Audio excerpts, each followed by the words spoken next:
il y a 5 piliers pour moi pour un professionnel de l'accompagnement, qu'il soit thérapeute, psychopraticien, coach. Euh, Ces 5 piliers sont le travail personnel.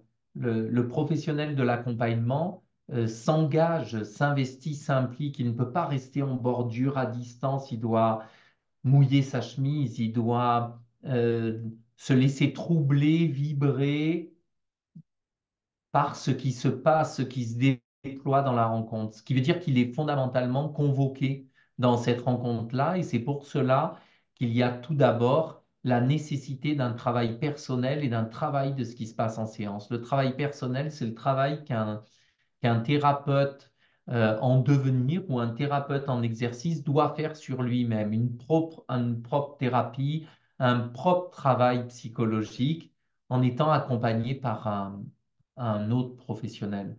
Mais c'est aussi le travail de supervision, c'est-à-dire revisiter ce qui s'est passé dans la rencontre avec son client, à quel endroit il a été mobilisé, comment le client lui répète sa propre histoire et la dépose sur le professionnel, sur le praticien, comment un professionnel va construire sa stratégie, va se sentir limité à certains endroits, euh, ou va pouvoir interroger quelle autre manière de s'y prendre il peut offrir dans cet espace-là pour que le changement se produise.